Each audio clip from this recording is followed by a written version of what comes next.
സ്നേഹമുള്ളവരെ, ചിലപ്പോഴെങ്കിലും നമ്മൾ ചിന്തിക്കും, എൻ്റെ വിശ്വാസം അത് വളരെ ചെറുതല്ലേ? ദൈവത്തിങ്കിലേക്ക് എത്തുവാനായിട്ട് അത് മതിയാകുമോ? ഈ വിശ്വാസം ശക്തിപ്പെടുത്തേണ്ടതില്ലേ? യേശുവിൻ്റെ ശിഷ്യന്മാരും ഇതുതന്നെയാണ് മനസ്സിലാക്കുകയും പ്രാർത്ഥിക്കുകയും ചെയ്യുന്നത്. ഞങ്ങളുടെ വിശ്വാസം വർദ്ധിപ്പിക്കണമേ എന്ന്. അവർക്ക് കൂടുതൽ വിശ്വാസം ആവശ്യമാണെന്ന് തോന്നി. പക്ഷേ യേശുവിൻ്റെ ഉത്തരം നമ്മളെ ഒന്ന് അതിശയിപ്പിക്കുന്നതാണ്. ഒരു കടുകുമണിയോളം വിശ്വാസമുണ്ടെങ്കിൽ അത് മതി. അതെ, യേശു നമ്മിൽ നിന്നും ആവശ്യപ്പെടുന്നത് വലിയ വിശ്വാസ പ്രമാണങ്ങളും വിശ്വാസ പ്രഖ്യാപനങ്ങളുമല്ല. അത് ചെറുതാകാം, പക്ഷേ അത് ജീവനുള്ളത്, ശക്തിയുള്ളതാകണം. പലപ്പോഴും ഒരു ചെറിയ കടുകുമണിയോളം പോരുന്ന കാര്യങ്ങൾ മതി.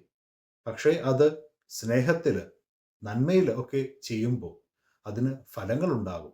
സംഗീത ലോകത്തെ ചില കാര്യങ്ങൾ, ചില മനുഷ്യരുടെ ജീവിതാനുഭവങ്ങൾ പരിശോധിക്കുമ്പോൾ നമുക്കത് മനസ്സിലാകും.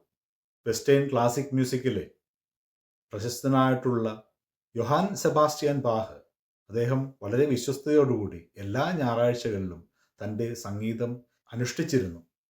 പലപ്പോഴും അദ്ദേഹത്തിൻ്റെ സംഗീതത്തെ പഴഞ്ചനെന്ന് മുദ്രകുത്തിയിരുന്നു. പക്ഷേ ഒത്തിരി കാലങ്ങൾക്ക് ശേഷമാണ് ലോകം അദ്ദേഹത്തിൻ്റെ കൃതികളെ, അതിൻ്റെ നന്മയെ അംഗീകരിച്ചത്. അതുപോലെ ബ്രാംസ്, അദ്ദേഹം ഹാംബുർഗിലെ ഒരു ചെറിയ തെരുവിൽ, അവിടുത്തെ ഒരു റെസ്റ്റോറൻറ്റിൽ പിയാനിസ്റ്റ് ആയിരുന്നു. പക്ഷേ കാലങ്ങൾക്ക് ശേഷം അദ്ദേഹത്തിൻ്റെ കൃതികളുടെ മഹത്വം പലരും തിരിച്ചറിഞ്ഞു. അതുപോലെ തന്നെ ബീറ്റിൽസ്, അവർ തുടക്കകാലത്ത് ഒട്ടും അംഗീകാരം ലഭിക്കാതിരുന്ന സംഗീതജ്ഞരായിരുന്നു.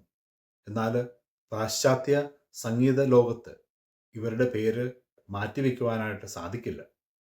അതെ, ചെറിയ, പലപ്പോഴും ശ്രദ്ധ ലഭിക്കാത്ത കാര്യങ്ങളിൽ കൂടി ഒത്തിരി നന്മകൾ ഉണ്ടാകാറുണ്ട്.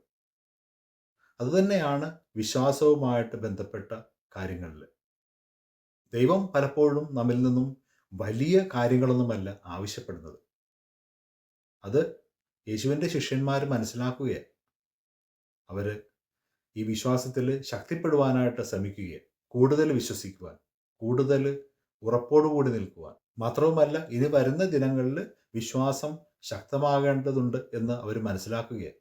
കാരണം യേശു ജെറുസലേമിലേക്ക് പോവുകയാണ്. ജെറുസലേം എന്നുള്ളത് യേശു നേരിടാൻ പോകുന്ന അവഗണനയുടെയും പീഡകളുടെയും മരണത്തിൻ്റെയും സൂചനയാണ്. ഈ ഒരു സാഹചര്യത്തിൽ ശക്തമായ വിശ്വാസം അവർക്ക് ആവശ്യമായിരുന്നു.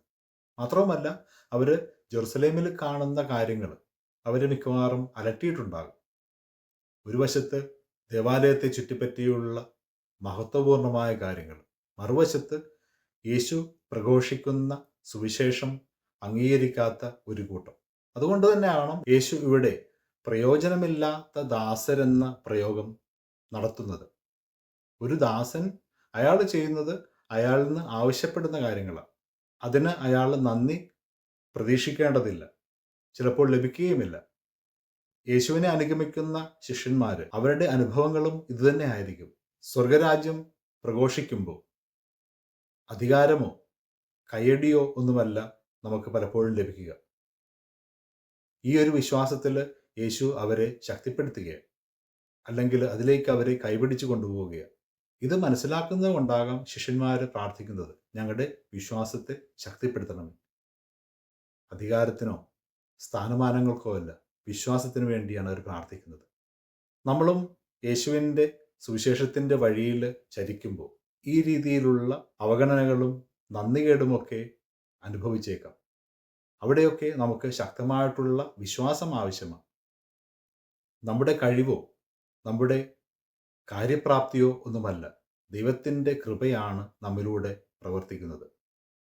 അധികാരങ്ങൾക്കും നേട്ടങ്ങൾക്കുമുള്ള നോട്ടമല്ല, മറിച്ച് എളിമയിലും നന്മയിലും ജീവിക്കുവാനായിട്ടുള്ള കൃപയാണ് നമുക്ക് ആവശ്യം. അതുവഴി നമുക്ക് ദൈവത്തിൻ്റെ നന്മയുടെ വാഹകരാകാം, സുന്ദരമായിട്ടുള്ള ഒരു സംഗീതം പോലെ.